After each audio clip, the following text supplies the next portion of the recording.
بسم اللہ الرحمن الرحیم. پروگرام ٹاپ سوچ کے ساتھ میں ہوں آپ کا میزبان عاصم امین، اور ہمارے ساتھ موجود ہیں سینئر صحافی تجزیہ کار ناصر نقوی صاحب. بہت شکریہ. ناصر صاحب، آج پھر پیٹرول 15 روپے مہنگا ہو گیا ہے. ڈالر کی اڑتی اڑا وہ نہیں رکنے کا نام لے رہی. اس ملک میں اب ہوگا کیا؟ عاصم صاحب، یہ جو بمبارمنٹ ہے نا تیل بم کے حوالے سے، یعنی پیٹرول بم کے حوالے سے، اس کی امیدیں تھیں اور امیدیں جاری رہیں گی. ابھی مہنگائی جو ہے مزید بڑھے گی. شیخ رشید صاحب بھی کہہ رہے ہیں، حکومت بھی کہہ رہی ہے، دونوں پارٹیاں کہہ رہی ہیں، حکومت بھی کہہ رہی ہے، اپوزیشن بھی کہہ رہی ہے کہ مہنگائی ابھی مزید بڑھے گی.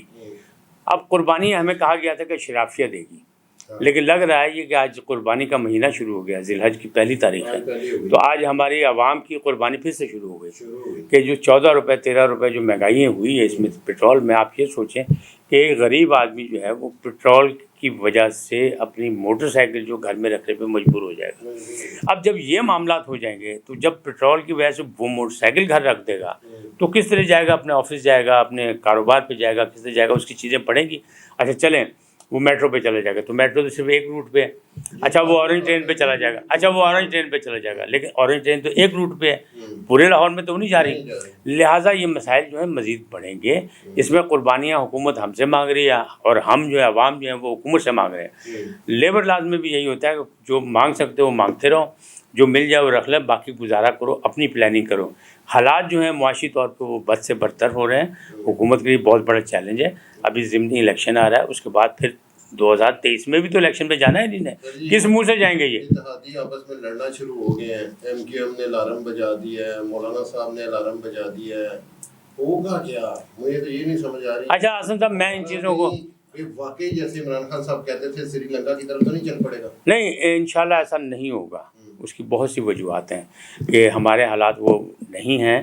ضرور کہا جا رہا ہے، اعلان ایسا کرنا بھی نہیں چاہیے. اعلان کیوں کہ یہ تو ایک قسم کا لوگوں کو مشورہ دینے کی بات ہے کہ جناب انارکی پھیل جائے گی، خونی انقلاب آ جائے گا، لوگ ایک دوسرے کا گریبان پکڑ لیں گے. حالات ایسے ہی ہیں.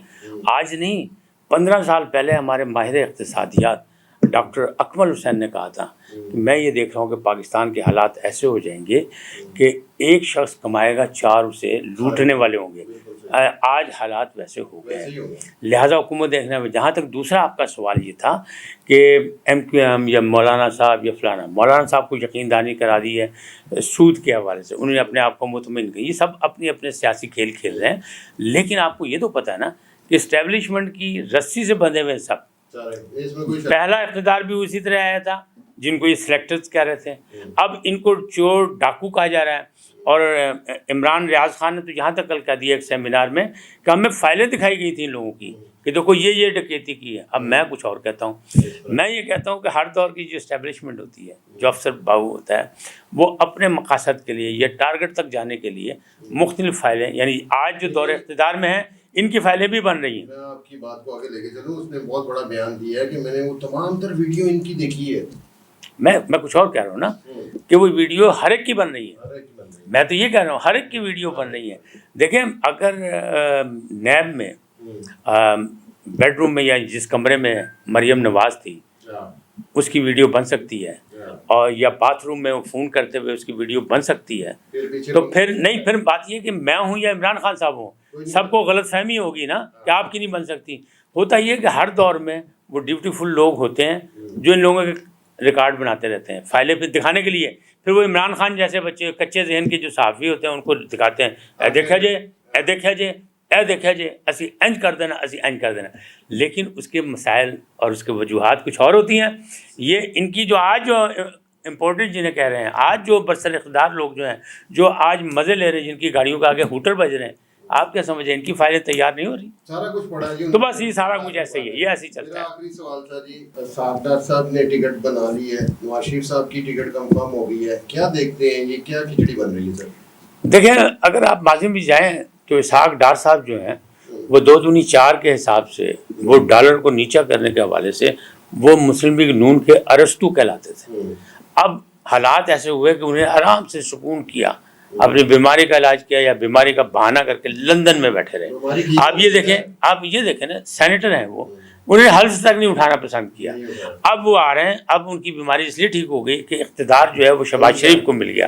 نواز شریف کے وہ سمدھی ہیں ساگڈار صاحب, لہٰذا انہوں نے یہ قربانی دی ہوئی ہے, تو اب انہوں نے اپنی گرفتاری تو پیش کرنی ہے.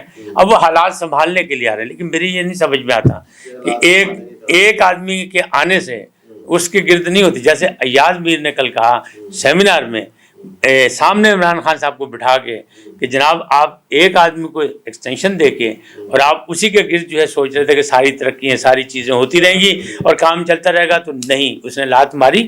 آج آپ کو احساس ہو رہا ہے, تو ایک آدمی کی وجہ سے نہیں ہوتا, یہ سب مل کے مشترکہ کام ہوگا تب یہ قوم جو ہے اس بھنور سے نکلے گی, ورنہ یہ مسائل جو ہے بہت مشکل ہو جائیں گے. تب یہ قوم بھنور سے نکلے گی. جہاں دن سنا آپ نے سینئر صاحب کی تجزیہ کار کی گفتگو, کل ایک نئے ٹاپک کے ساتھ آپ کی خدمت میں حاضر ہو گیا. اپنے میزبان کو اجازت دیجیے. اللہ نے